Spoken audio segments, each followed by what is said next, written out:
Hello dear student, स्वागत है आप सभी का हमारे चैनल द माइलस्टोन एकेडमी पर। जल्दी से जुड़ जाओ सभी।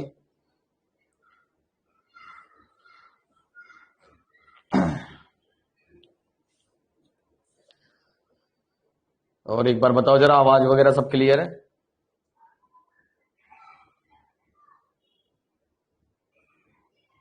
नमस्ते भाई अंकुर, आवाज बताओ, आवाज सही है?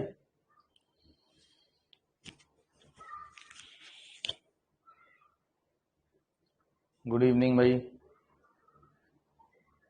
राम राम। आवाज एक बार बताओ, आवाज ठीक आ रही है? ठीक है ठीक है ठीक है। तो सबसे पहले तो मैं ये कहना चाहूंगा भाई, पीईटी का मुझे उम्मीद है आपका पेपर जबरदस्त हुआ होगा। ठीक है, मैंने नोट्स वोट्स आपको सब डाल दिए थे। ठीक है, यूपी ट्रिपल एससी के जो भी नोट्स डाले थे एज इट इज उसी में से आ गया है। ठीक है, अगर नोट्स नहीं पढ़े तो यार इसमें मैं कुछ नहीं कर सकता हूँ। तो एक बार जरा बता दो जल्दी से, सभी अच्छा रेस्पॉन्स दे दो कि भाई पीईटी में जबरदस्त करके आए हो। बताओ जल्दी से जल्दी कैसा हुआ है आप लोगों का पीईटी का पेपर।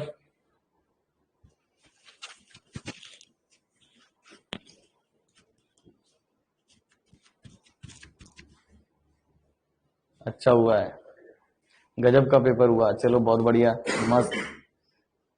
चलो बढ़िया है यार। देखो एज इट इज जो लिखवाया है नोट्स में, अगर नोट्स पढ़ के गए हो ना तो फिर कोई तुम्हें रोक नहीं सकता। सीआरआर क्या है, सीआरआर बढ़ेगा घटेगा, क्या फर्क पड़ेगा, ये सारी चीजें एज इट इज नोट्स में लिख रही हैं। अगर पढ़ के गए होगे ना तो गारंटी है मेरी कि 40 में से 40 ही करके आए होगे। करंट में हाँ, मैं नहीं कह सकता कि 10 में से अभी कितने बना के आए, अभी 2-4 अलग भी आए करंट।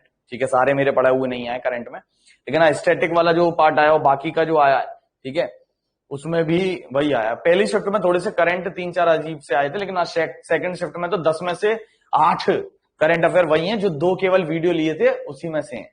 ठीक है, जबरदस्त जो है चीजें की हैं। तो हाँ, सेकंड शिफ्ट में तो मैंने देखा, सेकंड शिफ्ट में तो करंट एज इट इज वही आ गई जो 2 वीडियो के हैं। ठीक है, हाँ पेपर आउट नहीं था, लेकिन हाँ ऐसा नहीं है मैंने अपनी मेहनत से ही बनाया था सारी चीजें। ठीक है, चलो तो आज स्टार्ट करते हैं पॉलिटी का लेक्चर। ठीक है, तो पॉलिटी की अगर हम बात करें तो पॉलिटी में वो पढ़ना क्या है। ठीक है, तो हमें जो पढ़ना है वो पढ़ना है संविधान, और इसके अलावा जो राज्य व्यवस्था में जो जो व्यवस्थाएं हैं उनके बारे में हमें अध्ययन करना है इसमें। ठीक है, जो अभी मैं आपको पढ़ाने वाला हूं, और ये यूपीएसआई में बहुत इंपॉर्टेंट टॉपिक है, तो अच्छे से आपको ये पढ़ना है क्योंकि यूपीएसआई में आर या पार इसी का रहेगा। ठीक है, यूपीएसआई वालों के लिए स्पेसिफिकली, और बाकी के लिए तो लगभग सब में बराबर, लेकिन यूपीएसआई में पॉलिटी का वजूद थोड़ा ज्यादा है, संविधान का वजूद ज्यादा है।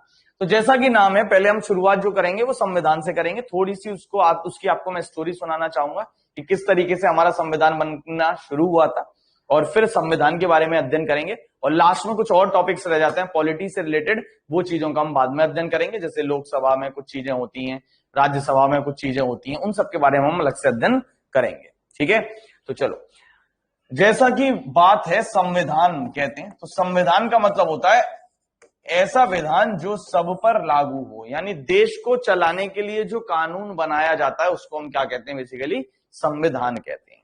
ठीक है, तो अगर हम भारत की बात करें तो संविधान की सबसे पहले बात 1922 में एक इंटरव्यू में किसने की थी? गांधी जी ने की थी। गांधी जी ने सबसे पहले बात की कि भाई एक संविधान सभा होनी चाहिए जो कि भारत के लिए संविधान बनाएगी, जिसमें सारे भारतीय होने चाहिए। ये इन्होंने पहली बार बात की थी जब इंटरव्यू हो रहा था, तब इन्होंने ऐसा कहा कि भाई ऐसा होना चाहिए। फिर आगे चलकर एक पार्टी है जिसका नाम था स्वराज पार्टी, इसने बात की कि हाँ भाई संविधान सभा भी होनी चाहिए जो भारत के लिए संविधान तैयार करे, कॉन्स्टिट्यूंट असेंबली होनी चाहिए जो फ्रेम करे भारत के लिए कॉन्स्टिट्यूशन को। फिर पहले व्यक्ति जो थे जिन्होंने आधिकारिक रूप से मांग की कि भाई संविधान सभा हो, वो थे एम.एन. रॉय। ये पहले ऐसे व्यक्ति थे जिन्होंने आधिकारिक तौर पर यानी ऑफिशियली मांग की संविधान की। ठीक है, कि संविधान सभा होनी चाहिए। तो क्वेश्चन आता है सबसे पहले संविधान सभा की बात किसने की, तो आंसर करोगे गांधी जी। पहली पार्टी जिसने संविधान सभा की बात की वो थी स्वराज पार्टी, लेकिन पहले व्यक्ति जिन्होंने आधिकारिक ऑफिशियली बात की कि भाई संविधान सभा होनी चाहिए तो वो है एम.एन. रॉय। ठीक है, फिर यहां पर मांग उठती रही, लेकिन अंग्रेजों ने पहली बार मांग को स्वीकृत किया 1940 में। जब द्वितीय विश्व युद्ध शुरू हो गया था तो उसी के दौरान 1940 में भारत में आया अगस्त प्रस्ताव, अगस्त ऑफर। और इस प्रस्ताव के द्वारा अंग्रेजों ने कहा कि हाँ भाई संविधान सभा हम बनाएंगे जो कि भारत में संविधान को तैयार करेगी। तो सबसे पहले अंग्रेजों के द्वारा संविधान सभा की स्वीकृति किस वर्ष दी गई? 1940 में। किसके द्वारा दी गई? लेखपाल के लिए कितना स्कोर सेफ है वो पढ़ाई करते रहो, स्कोर कोई सेफ नहीं है, मैक्सिमम करके आना है अपना, ठीक है। अगर तुम अच्छा दूसरे से करना है तो मैं इसमें कुछ सेफ स्कोर कुछ नहीं है लेखपाल का, ठीक है। पीईटी का है, उसकी वीडियो एक मैंने डाल दी है, पीईटी में एक्सपेक्टेड कट ऑफ कितनी रहेगी, तो वो वीडियो मैंने जस्ट अभी अपलोड की है यूट्यूब पर। तो पहले ये लेक्चर ले लो, उसके बाद यूट्यूब की वो वीडियो देख लेना। तो 1940 में अगस्त प्रस्ताव के द्वारा सबसे पहले क्या हुआ? अंग्रेजों ने ये मांग स्वीकृत की कि हाँ भाई ठीक है संविधान सभा बनेगी। लेकिन अभी भी बात नहीं बनी। 1942 में फिर क्रिप्स प्रस्ताव आया, उसने भी बात की कि भाई यहाँ संविधान सभा बनाएंगे लेकिन हम भारत को क्या करेंगे, एक राज्य का दर्जा देंगे, यानी एक डोमिनियन का स्टेटस देते हुए हम भारत को आजाद कर देंगे। डोमिनियन का मतलब है एक तरीके से राज्य की तरह, यानी जैसे अभी भारत की हम बात करें तो भारत में अलग अलग राज्य हैं, यूपी है, ये है, तो यूपी को अगर फाइनली बात हम करें तो फिर केंद्र से भी स्वीकृति लेनी जरूरी है, संसद केंद्र पावरफुल है।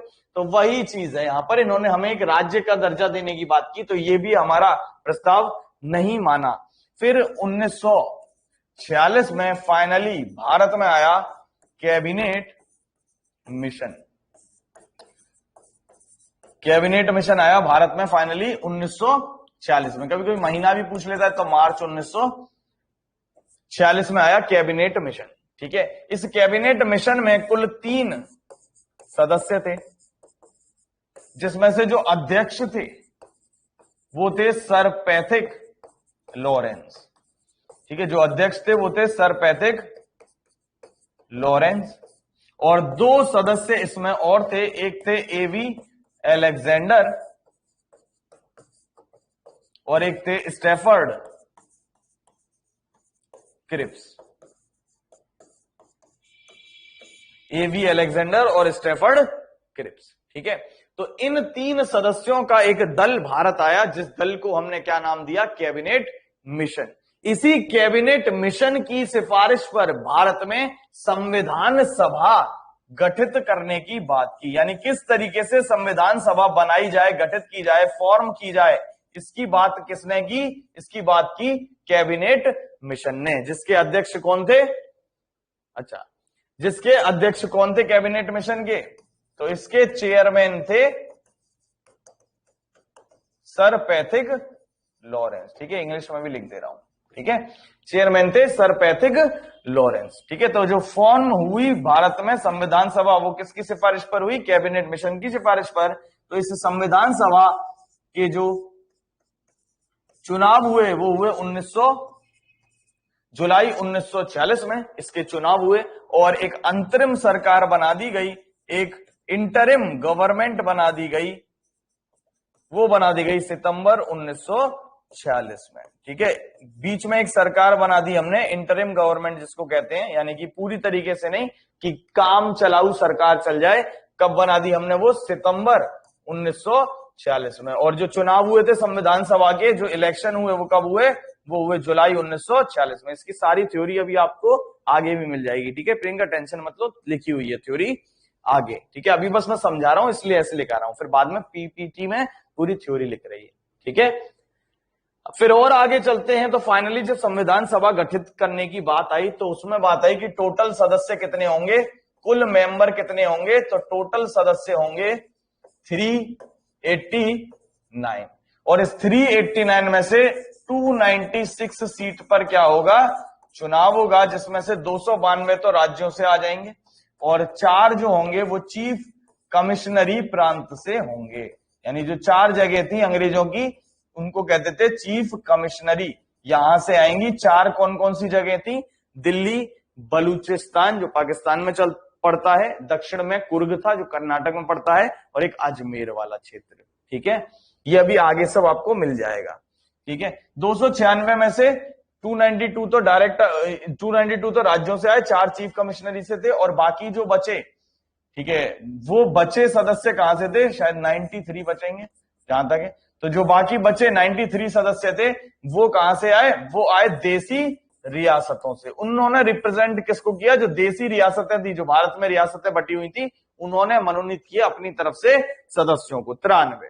ठीक है, तो ये जो संविधान सभा थी इसकी पहली बैठक हुई 9 दिसंबर 1946 को, और इसकी पहली बैठक में इसके अस्थायी अध्यक्ष रहे, यानी टेम्परेरी अध्यक्ष का काम किया, टेम्परेरी चेयरमैन कौन रहे, वो रहे डॉक्टर सच्चिदानंद सिन्हा, डॉक्टर सच्चिदानंद सिन्हा। लेकिन जब इसकी दूसरी बैठक हुई 11 दिसंबर 1940 को, तो इसमें इसके स्थायी अध्यक्ष बना दिए गए, परमानेंट प्रेसिडेंट बना दिए गए, जिनका नाम था डॉक्टर राजेंद्र प्रसाद, डॉक्टर राजेंद्र प्रसाद।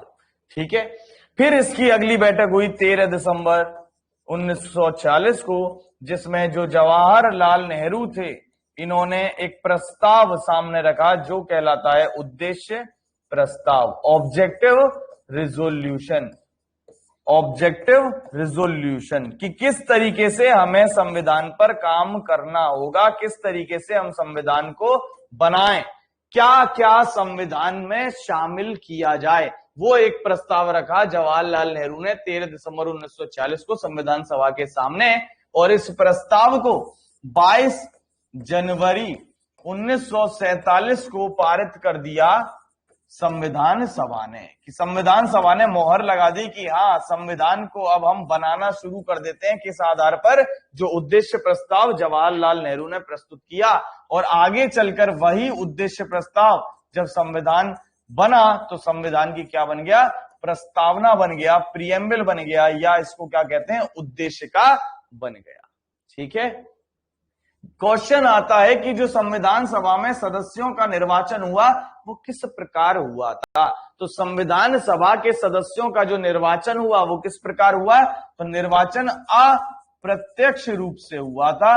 और अप्रत्यक्ष रूप से मतलब क्या हुआ, इनडायरेक्ट इलेक्शन हुए, जिसमें डायरेक्ट जनता ने भाग नहीं लिया। इसमें किसने भाग लिया, जनता के प्रतिनिधियों ने। तो उस समय विधानसभा की तरह क्या होती थी, प्रांतीय सभा होती थी, लेजिस्लेटिव असेंबलीज की तरह क्या होती थी, प्रोविंशियल असेंबलीज होती थी अलग अलग राज्यों में।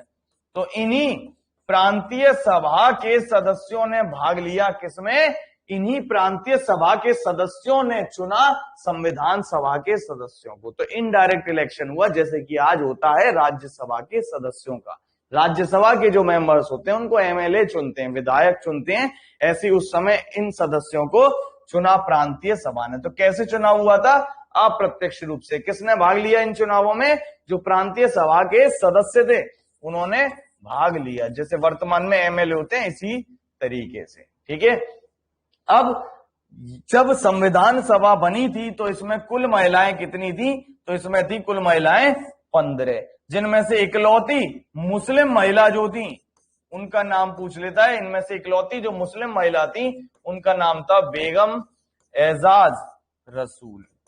ठीक है, इकलौती जो मुस्लिम महिला थी उनका क्या नाम था, बेगम एजाज रसूल।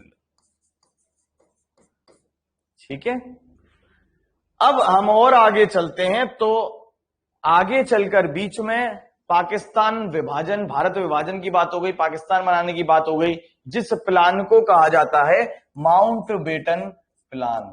इस माउंटबेटन प्लान में क्या कहा गया, ये प्लान प्रस्तुत किया गया 3 जून 1947 को, और इस प्लान के तहत भारत को 2 हिस्सों में बांटने की बात हो गई, भारत और पाकिस्तान। और इसी वजह से संविधान सभा भी टूट जाएगी। तो संविधान सभा में अब 389 सदस्यों की जगह कितने सदस्य रह गए, 299 सदस्य रह गए, जिसमें से 229 तो थे निर्वाचन वाले और 70 थे रियासतों वाले। ठीक है, इन 299 सदस्य जो रह गए, इन 299 सदस्यों में से जब संविधान सभा की अंतिम बैठक हुई 24 जनवरी 1950 को, तो इस संविधान सभा की अंतिम बैठक वाले दिन, लास्ट मीटिंग वाले दिन, इन 299 सदस्यों में से मात्र कितने लोग उपस्थित रहे, 284 लोग ही उपस्थित रहे और इन्हीं 284 लोगों ने संविधान पर क्या किया, अंतिम रूप से हस्ताक्षर किया। अंतिम रूप से सिग्नेचर कितने लोगों ने किया, तो अंतिम रूप से सिग्नेचर 284 लोगों ने किया और अंतिम रूप से सिग्नेचर संविधान पर किस दिन हुए, 24 जनवरी 1950 को, जिस दिन संविधान सभा की क्या हुई, अंतिम बैठक हुई। कई तरीके से क्वेश्चन आ सकते हैं। संविधान सभा की अंतिम बैठक कब हुई, 24 जनवरी 1950। कितने लोग उपस्थित रहे, 284। कितने लोगों ने संविधान पर अंतिम रूप से हस्ताक्षर किए, 284। इसी दिन संविधान सभा ने क्या किया, इसी अंतिम दिन संविधान सभा ने डॉक्टर राजेंद्र प्रसाद को भारत का पहला राष्ट्रपति निर्वाचित कर लिया, इलेक्ट कर लिया। पहला राष्ट्रपति भारत का किसे, संविधान सभा ने, क्योंकि उस समय संसद तो बनी नहीं थी। तो जब संसद नहीं बनी तो यही संसद का काम कर रही थी, तो इन्होंने ही जब तक संसद नहीं बनी तो किसको राष्ट्रपति चुन लिया, डॉक्टर राजेंद्र प्रसाद को। ठीक है, इसी 24 जनवरी 1950 के दिन हमने क्या अपना लिया, हमने अपना राष्ट्रगान भी अपनाया, अपना नेशनल एंथम भी अपनाया और साथ ही साथ इस दिन हमने क्या अपना लिया, अपना राष्ट्र गीत भी अपना लिया, नेशनल सॉन्ग वंदे मातरम ये भी अपनाया और जन गण मन ये भी अपनाया। ठीक है, ये क्वेश्चन आ जाता है पहली बार राष्ट्रगान कब गाया गया था, तो वो अभी आगे लिखवा दूंगा जब राष्ट्रगान की बात आएगी। ठीक है, फिर और आगे चलते हैं। तो जब भारत का विभाजन हुआ तो जो बंगाल का क्षेत्र था ये दो हिस्सों में टूट गया। पूर्वी बंगाल जो कि चला गया पाकिस्तान पर, जो आगे चलकर बांग्लादेश बना, और पश्चिमी जो हिस्सा था वो पश्चिम बंगाल बन गया जो भारत के पास रहा। तो एक फेमस व्यक्ति थे जिनका नाम था डॉक्टर B.R. अम्बेडकर।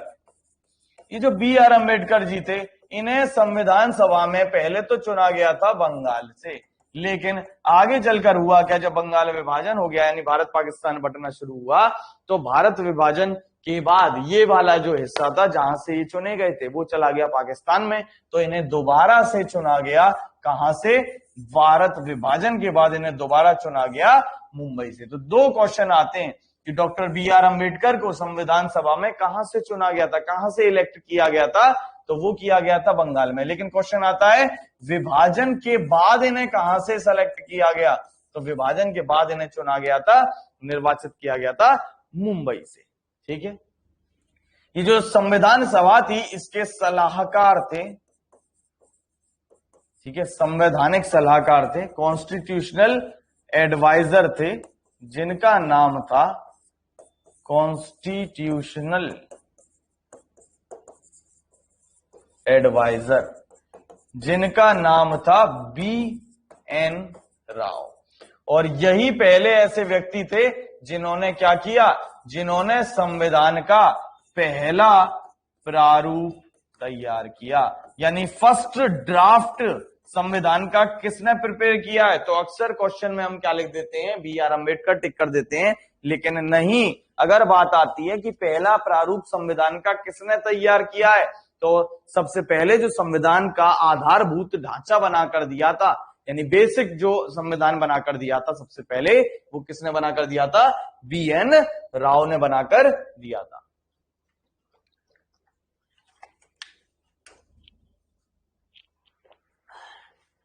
ठीक है, अब ये जब B.R. अम्बेडकर थे, इन्हें फिर काम सौंपा गया कि भाई किस तरीके से संविधान में और सुधार किए जाएं, और फाइनल स्ट्रक्चर तैयार करके B.R. अम्बेडकर को देना था। इसीलिए शुरुआत तो किसने की थी, B.N. राव ने की थी, लेकिन संविधान को बनाने का अंतिम जिम्मा किसको मिला, डॉक्टर B.R. अम्बेडकर को। इसीलिए इन्हें क्या कहते हैं, हम संविधान का निर्माता कहते हैं। ठीक है, यानी कि आर्किटेक्ट या डायरेक्टर कह लो। ठीक है, संविधान का जो आर्किटेक्ट है, आर्किटेक्ट किसको कहा जाता है संविधान का, यानी किसने संविधान को बनाने में अहम भूमिका निभाई, तो वो थे डॉक्टर B.R. अम्बेडकर। तो संविधान का पिता कह लो, संविधान का निर्माता कह लो, ठीक है, संविधान का वास्तुकार कह लो, यानी किसने संविधान को तैयार किया, कुल मिलाकर यही सब कुछ जो चीजें निकल के आएंगी तो वो किसने किया है, डॉक्टर बी आर अम्बेडकर ने। तो जो डॉक्टर बी आर अम्बेडकर थे ये एक समिति के अध्यक्ष थे, जिस समिति का नाम था प्रारूप समिति, या और भी इसके नाम है पांडु लेखन समिति, या इंग्लिश का ही नाम हिंदी में लिखा हुआ आ जाता है ड्राफ्टिंग समिति।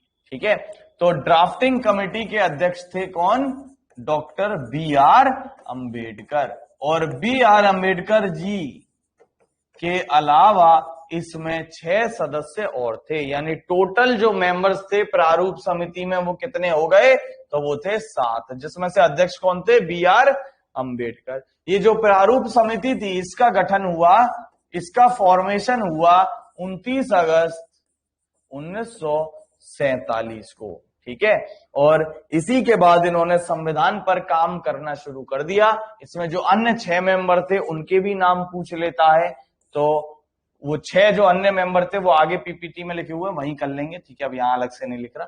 ठीक है, तो 29 अगस्त 1947 को गठन हो गया पांडुलेखन या ड्राफ्टिंग समिति या प्रारूप समिति का।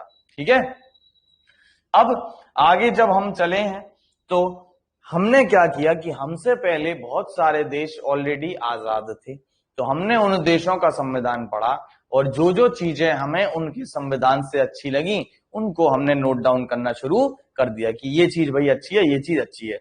तो हमारे संविधान को बनने में 9 दिसंबर 1946 से यहां हम शुरुआत हुई और हमारे संविधान को बनने में लगभग 2 साल 11 महीने और 18 दिन का समय लगा और हमारा संविधान 26 नवंबर 1949 को बनकर क्या हुआ, तैयार हो गया। यानी इस दिन तैयार पूरा हो गया कि भाई अब बस हलवा तैयार है, चखने की देरी है।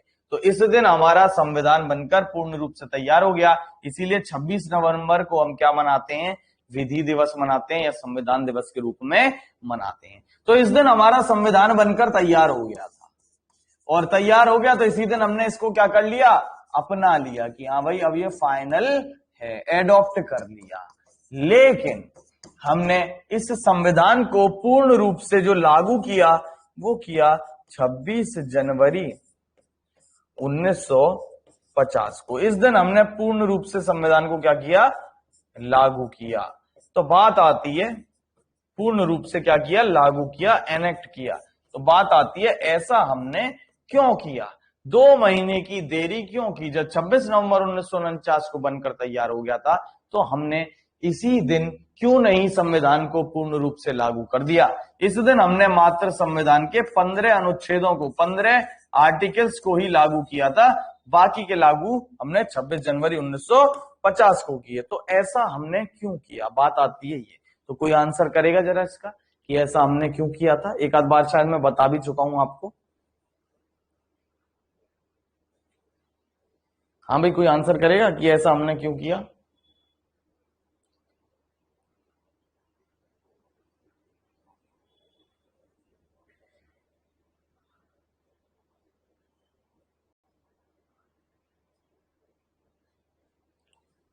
तो देखो मैं आपको बताता हूं। हाँ, करण ने कुछ हद तक सही आंसर दिया। देखो हुआ क्या था, इसका कुछ ना कुछ कारण तो रहा है, हर चीज का कारण होता है तभी ऐसा करते हैं।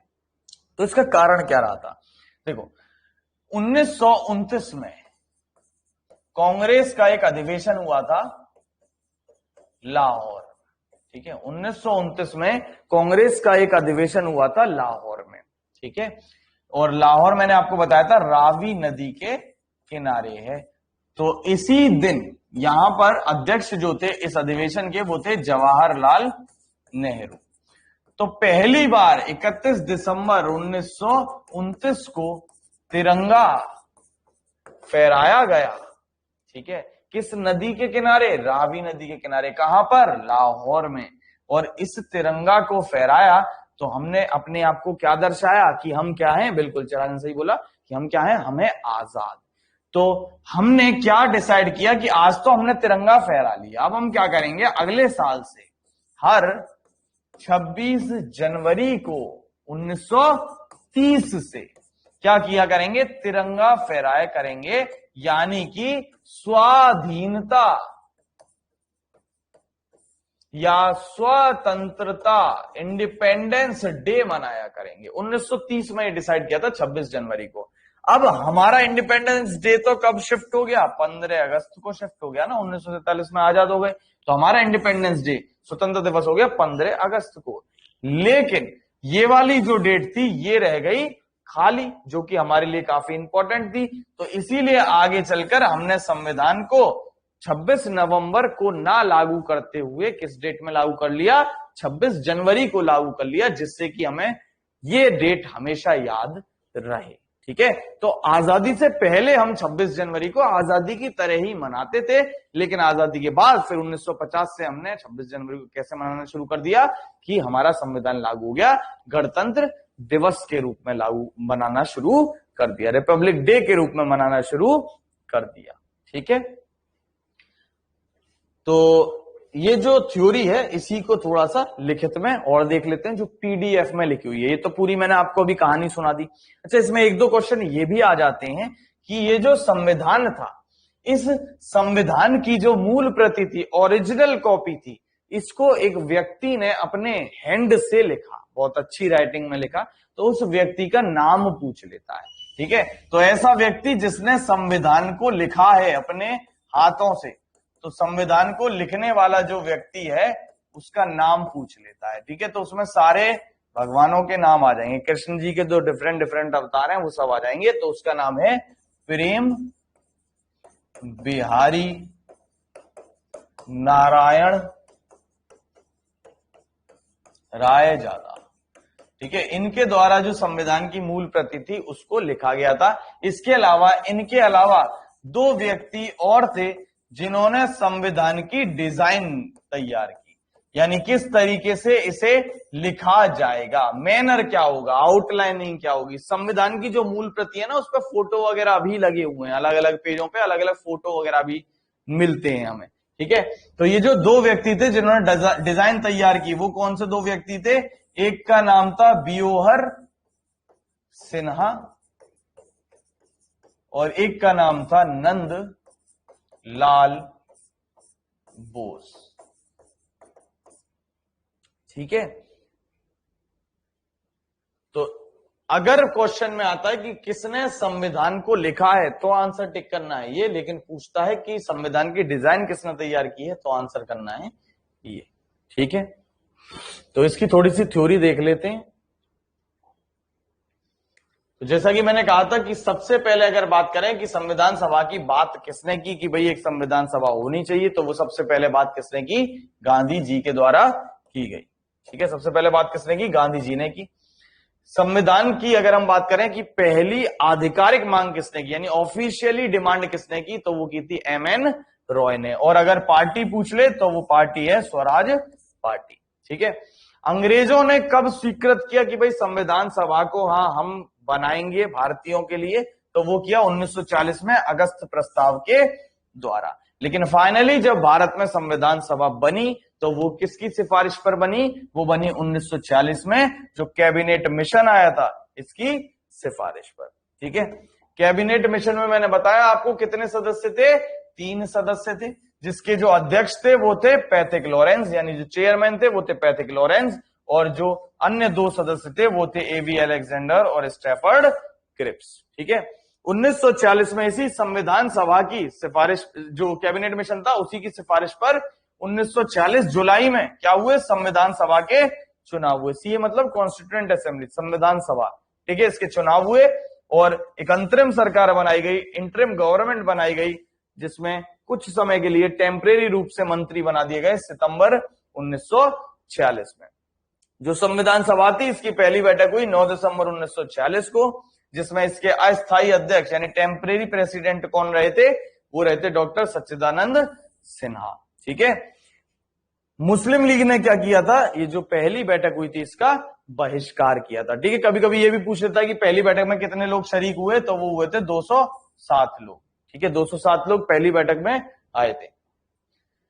नेक्स्ट बात करें तो इसकी जो अगली बैठक हुई वो ही 11 दिसंबर 1946 को, ठीक है। वो पूरा मैं अभी पीछे हिस्ट्री आपको बता चुका हूं ऑलरेडी, उसी का अब ये पीपीटी है, ठीक है। 1946 को 11 दिसंबर क्या हुई, अगली बैठक हुई, जिसमें इसके स्थायी अध्यक्ष बना दिए कौन, डॉक्टर राजेंद्र प्रसाद। तो अगर क्वेश्चन पूछता है कि संविधान सभा के पहले अध्यक्ष कौन थे, अस्थायी स्थायी कुछ नहीं लिख रहा, तो डॉक्टर सच्चिदानंद सिन्हा टिक करना है। और पूछता है स्थायी अध्यक्ष कौन थे, तो डॉक्टर राजेंद्र प्रसाद टिक करना है, ठीक है। फिर आगे चल, अच्छा हाँ, उपाध्यक्ष का भी कभी कभी पेपर में नाम आ जाता है, ठीक है। तो अध्यक्ष तो सबको याद रहता है डॉक्टर राजेंद्र प्रसाद, उपाध्यक्ष नहीं पता होता। तो एक वाइस प्रेसिडेंट भी थे, उनका नाम क्या था, उनका नाम था एच.सी. मुखर्जी, ठीक है। ये अक्सर याद नहीं होता है बंदों को, ये तो हर किताब में लिखा रहता है, लेकिन एच.सी. मुखर्जी का नाम नहीं लिखते हैं। तो उपाध्यक्ष का भी कभी कभी नाम पूछ लेता है, तो वाइस प्रेसिडेंट कौन थे, एच.सी. मुखर्जी। 13 दिसंबर 1946 को जो जवाहरलाल नेहरू थे, इन्होंने क्या प्रस्तुत किया, उद्देश्य प्रस्ताव प्रस्तुत किया, जिसे 22 जनवरी 1947 को संविधान सभा ने क्या किया, पारित कर दिया। और आगे चलकर जब संविधान लागू हुआ तो यही उद्देश्य प्रस्ताव संविधान की क्या बन गया, उद्देश्य का बन गया, या जिसको हम क्या कहते हैं, प्रस्तावना कहते हैं, प्रीएम्बल बन गया, ठीक है।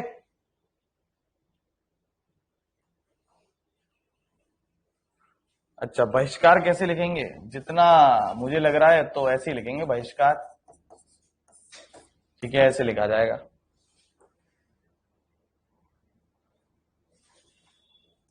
फिर जो संविधान सभा थी, इसकी जो अंतिम बैठक है वो ही 24 जनवरी 1950 को, और इसमें डॉक्टर राजेंद्र प्रसाद को संविधान सभा ने क्या किया, निर्विरोध चुन लिया प्रथम राष्ट्रपति के रूप में। तो जो डॉक्टर राजेंद्र प्रसाद थे, ये 1950 से 52 तक तो ऐसी संविधान सभा के बिहाफ पर ही रहे। फिर 1952 में संसद बन गई, यानी लोकसभा बन गई और राज्यसभा बन गई अलग अलग। तो फिर 1952 में चुनाव हुए, फिर 1952 में जब चुनाव हुए तो दोबारा से डॉक्टर राजेंद्र प्रसाद जीत के आ गए।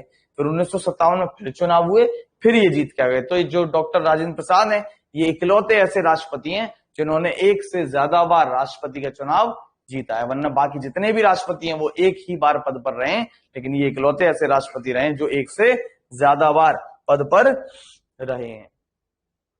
अब सारी हिंदी भी यही पूछ लोगे मेरे से वो देख लेना, जब आंसर किया जाए मैच कर लेना कैसे लिखेंगे।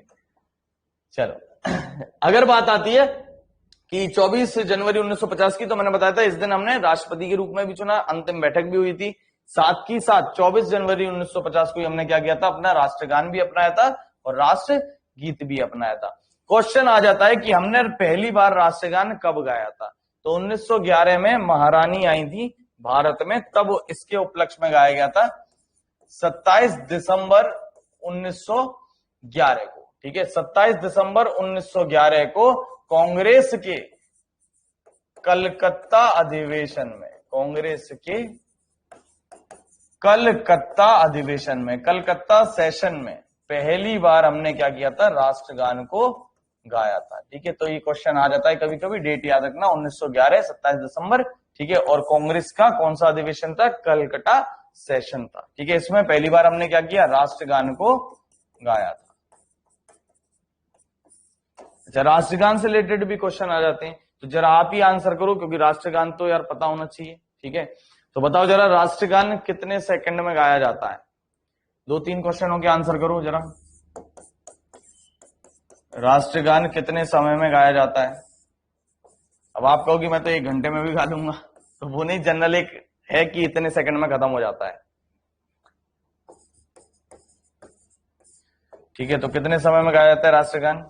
राष्ट्रगान में कितने स्टेंजा हैं, ठीक है, कितने स्टेंजा है, स्टेंजा मतलब वो पैराग्राफ टाइप के, ये भी क्वेश्चन आ जाता है। और एक राष्ट्रगान का छोटा वर्जन होता है जिसको हम लघु शॉर्ट वर्जन कह सकते हैं, तो वो लघु राष्ट्रगान केवल पहली की जो पंक्ति होती है, फर्स्ट स्टेंजा और लास्ट स्टेंजा गा के खत्म कर देते हैं। तो ये जो लघु राष्ट्रगान है, इसका समय कितना है?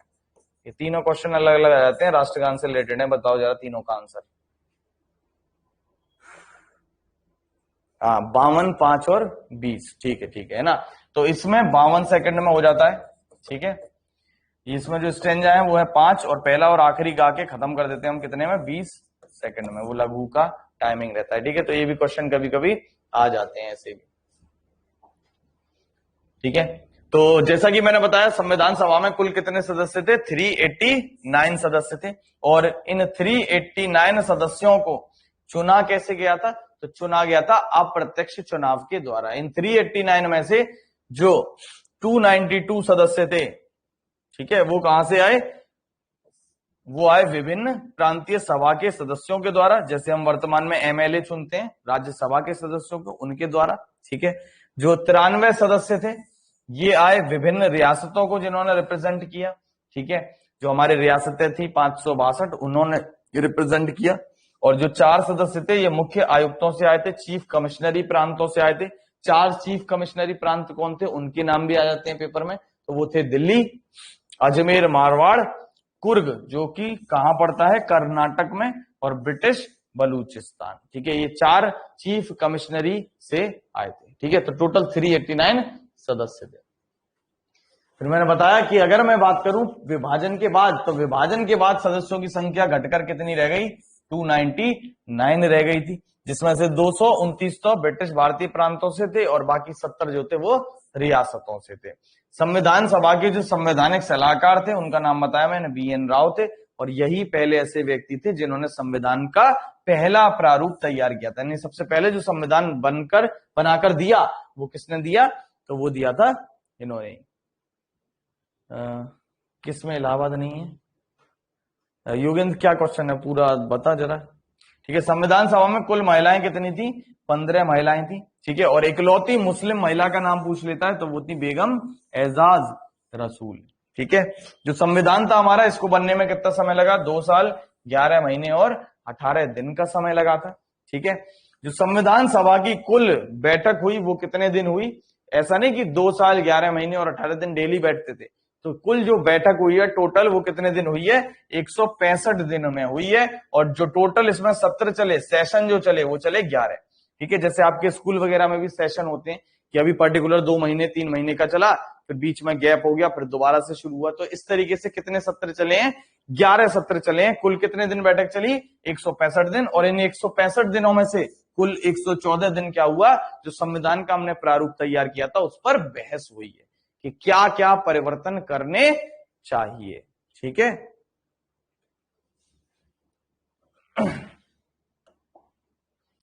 फिर बात करें 24 जनवरी 1950 को, तो अभी मैंने बताया था कि 24 जनवरी 1950 को जो अंतिम बैठक हुई थी उस दिन 299 सदस्य नहीं आए थे। कितने सदस्य आए थे, 284 सदस्य आए थे। और इन्हीं लोगों ने संविधान पर क्या किया, अंतिम रूप से हस्ताक्षर किया था। ठीक है, जो डॉक्टर BR अम्बेडकर थे, पहले इन्हें जब चुना गया था संविधान सभा में तो कलकत्ता से चुना गया था, लेकिन कलकत्ता हो सकता है या बंगाल भी हो सकता है, बात वही है। ठीक है, लेकिन उसके बाद क्योंकि विभाजन हो गया तो ये वाला हिस्सा चला गया था पाकिस्तान के पास, तो इनको दोबारा से चुना गया भारत विभाजन के बाद, कहां से, मुंबई से। ठीक है, तो वो क्वेश्चन देख लेना किस हिसाब से पूछा गया। अगर केवल क्वेश्चन में ही पूछता है कि BR अम्बेडकर को संविधान सभा में कहां से चुना गया था, तो टिक करना है बंगाल। लेकिन पूछता है भारत विभाजन के बाद कहां से चुना गया था, तो फिर टिक करना होगा बॉम्बे। ठीक है, संविधान के कुल कितने वाचन हुए, 3 वाचन हुए। यानी ऐसा नहीं कि संविधान पहली बार में ही बनाया और तैयार हो गया। संविधान को हमने पहली बार बनाया, फिर बहस चली, फिर दोबारा जब सही करके आए तो दोबारा से फिर उस पर बहस चली कि भाई क्या ये चीजें कर दी हैं, कुछ और तो नहीं करना, दोबारा पढ़ा गया। तो इस तरीके से कुल मिलाकर कितने वाचन हुए संविधान के, 3 वाचन हुए। पेपर में जो क्वेश्चन आता है वो इस तरीके से आएगा कि आपको डेट पूछता है कि प्रथम वाचन कब से कब तक चला, दूसरा वाचन कब से कब तक चला, तीसरा वाचन कब से कब तक चला, इस तरीके से क्वेश्चन आते हैं। तो जो प्रथम वाचन था वो चला 4 नवंबर 1948 से 9 नवंबर 1948। जो फर्स्ट रीडिंग हुई कॉन्स्टिट्यूशन की वो ही 4 नवंबर 1948 से 9 नवंबर 1948। जो सेकंड रीडिंग हुई वो हुई 15 नवंबर 1948 से, सबसे लंबी चली है 17 अक्टूबर 1949 तक। मेन जो काम हुआ है वो इसी में हुआ है। और जो लास्ट चली वो जब तक हमने संविधान को अपना नहीं लिया।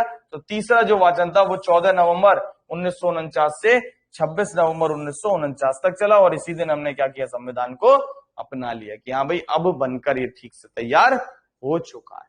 ठीक है, अगर हम बात करें संविधान को बनाने में लगभग कितना खर्चा आया, तो 63 लाख कुछ आया है, नियर अबाउट पूछता है, एग्जैक्ट डेटा नहीं पूछता है। तो लगभग कितना खर्चा आया, 64 लाख रुपए का लगभग खर्चा आया संविधान को बनाने में। ठीक है, क्वेश्चन आता है, अभी हमने राष्ट्रगान की बात कर ली, राष्ट्रगीत की बात कर ली, तो इस तरीके से क्वेश्चन भी आ जाता है कि जो हमारा राष्ट्रीय ध्वज है ये हमने कब अपनाया था, यानी जो नेशनल फ्लैग है ये हमने कब अपनाया था। इसका अनुपात भी पूछ लेता है कभी कभी, तो लंबाई और चौड़ाई 3:2 रहती है, ठीक है, ये आपको पता होगा। तो जो संविधान सभा थी इसने राष्ट्रीय ध्वज को कब अपनाया था, इसने राष्ट्रीय ध्वज को अपनाया था 22 जुलाई 1947 को, यानी जो हमारा नेशनल फ्लैग अपनाया गया था वो अपनाया गया था 22 जुलाई 1947 को।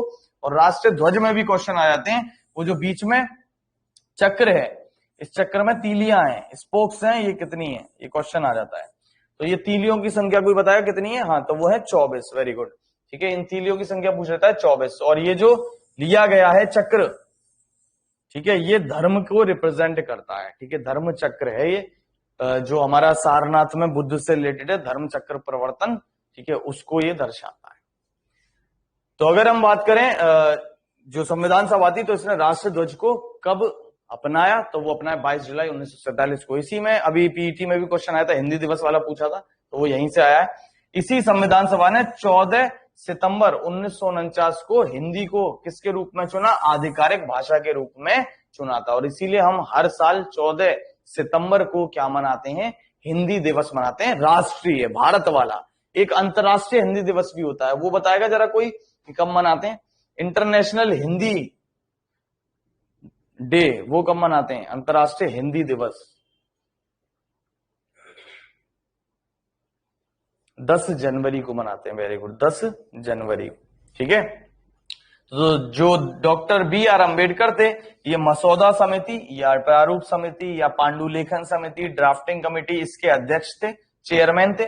और ये समिति कब बनाई गई थी, 29 अगस्त 1947 को बनाई गई थी, ठीक है। ये समिति कब बनाई गई, 29 अगस्त 1947 को, ठीक है। इनका जो संविधान बनाने में वो महत्वपूर्ण भूमिका निभाई है, इसीलिए इनको हम क्या कहते हैं, संविधान का निर्माता कहते हैं, आर्किटेक्ट कहते हैं, ठीक है। कुल जो संविधान सभा था, इस संविधान सभा थी, इसमें कुल 13 समितियां बनाई गई थी। समितियां एक तो हो गई प्रारूप, ऐसे इसी तरीके से हमने अलग अलग समितियां बनाई थी जिनको अलग अलग काम बांट दिए थे, जैसे झंडा समिति, ठीक है, वार्ता समिति, कार्य संचालन समिति। तो इस तरीके के प्रश्न आ जाते हैं पेपर में कि इस समिति का अध्यक्ष कौन था, ठीक है। तो किस समिति का अध्यक्ष कौन था, उस पर प्रश्न आ जाते हैं। मेन समितियां कुछ आपको पता होनी चाहिए, जैसे कि झंडा समिति तमाम बार आ चुका है। झंडा समिति के जो अध्यक्ष थे वो थे JB कृपलानी। अब आधे यही कंफ्यूज हो जाते हैं कि सर डॉक्टर राजेंद्र प्रसाद थे। तो देखो, झंडा समिति की 2 समितियां थी, एक मेन झंडा समिति थी, एक तदर्थ झंडा समिति थी। तदर्थ मतलब एडहॉक, यानी उप समिति टाइप की। तो उप समिति जो थी तदर्थ झंडा समिति, उसके डॉक्टर राजेंद्र प्रसाद थे, जबकि जो मेन झंडा समिति है उसके जो अध्यक्ष थे वो JB कृपलानी ही थे, वही रहेंगे आगे भी, ठीक है। तो वही आंसर माना जाएगा, ठीक है। तो जो मेन समितियां थी उनके बारे में भी पढ़ते हैं। उससे पहले प्रारूप समिति में मैंने आपको बताया था कि प्रारूप समिति में अध्यक्ष तो डॉक्टर BR अम्बेडकर थे ही, लेकिन कुल मिलाकर जो प्रारूप समिति थी उसमें जो मेंबर्स थे वो टोटल कितने थे, 7 सदस्य थे। और इन 7 के नाम आ जाते हैं, और मैं आपको ऑप्शन भी बता दूं कि आंसर क्या होता है। तो देखो, 7 सदस्य होते हैं प्रारूप समिति के। अब दिमाग में क्या आता है, दिमाग में ये आता है कि यार जो जवाहरलाल नेहरू हैं ये तो हमारे प्रधानमंत्री थे, तो ये आदमी तो हर जगह होना चाहिए, ठीक है। तो ऑप्शंस में अक्सर यही होता है कि प्रारूप समिति के निम्नलिखित में से कौन सदस्य नहीं थे, तो आंसर जवाहरलाल नेहरू ही होता है। जबकि हम आंसर ऐसा सोचते हैं कि ऐसा टिक करते हैं जो अजीब सा नाम हो, ऊटपटांग सा नाम हो, जो हमने ना सुना हो, ठीक है। तो ध्यान रखना, कुल 7 सदस्य थे। हेड कौन थे, BR अम्बेडकर। इनके अलावा जो और 6 सदस्य थे वो कौन कौन से थे, एक तो थे KM मुंशी, ठीक है, KM मुंशी। दूसरे थे मोहम्मद सादुल्ला, मोहम्मद सादुल्ला, इंग्लिश में नाम लिख रहा है, यहां पे मैं हिंदी में लिख दे रहा हूं, ठीक है। तीसरे थे अल्लादी कृष्णा स्वामी अय्यर। अब ये बड़े बड़े नाम हैं तो इन्हीं को आप टिक करते हैं कि भाई इन्हीं को हटा दो। तो ऐसे ही याद रखो, केवल अय्यर आ रहा है इनके नाम में, ठीक है। ऐसा नहीं होता कि सारे अय्यर दे दे, ठीक है। अल्लादी कृष्ण स्वामी अय्यर, गोपाल स्वामी अय्यंगर,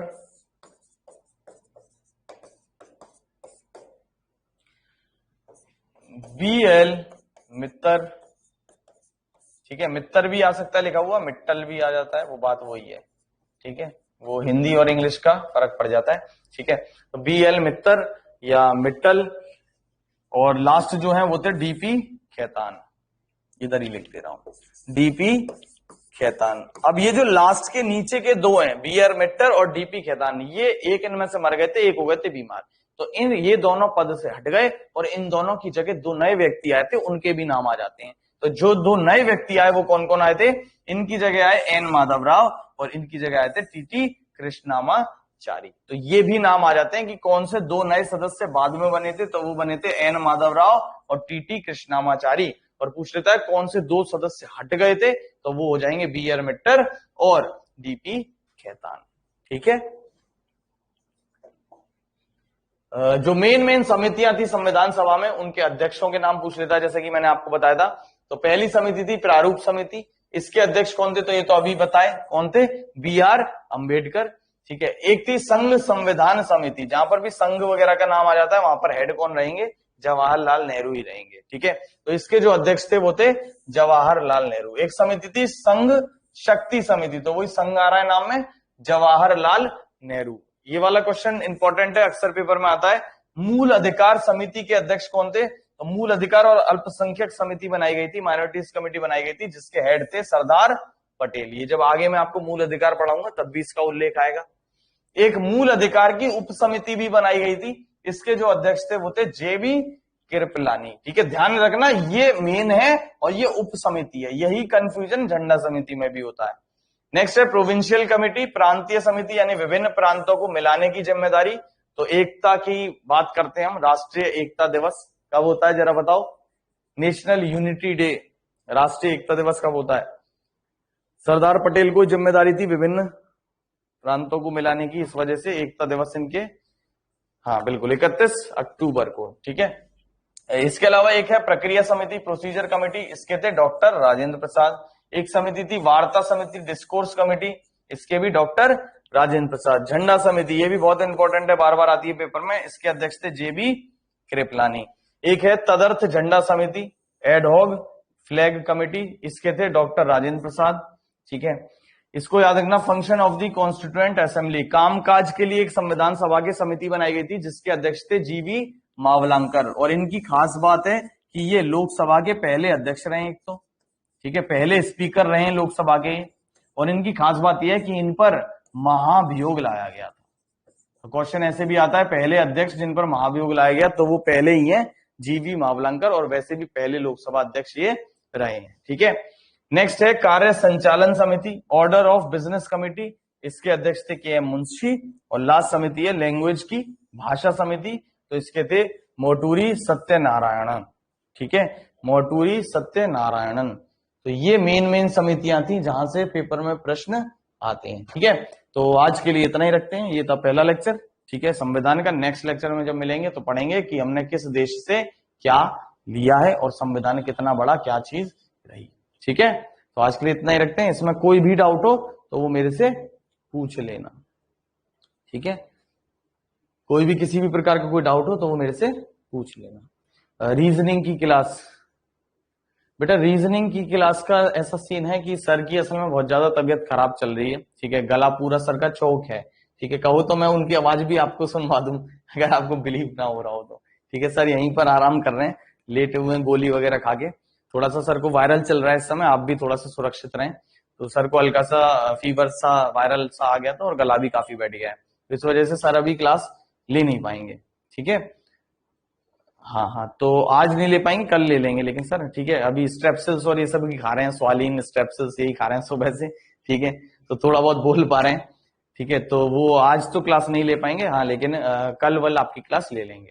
ठीक है, तो आज के लिए इतना ही रखते हैं, कोई भी डाउट हो तो वो पूछ लेना। ठीक है, थैंक यू।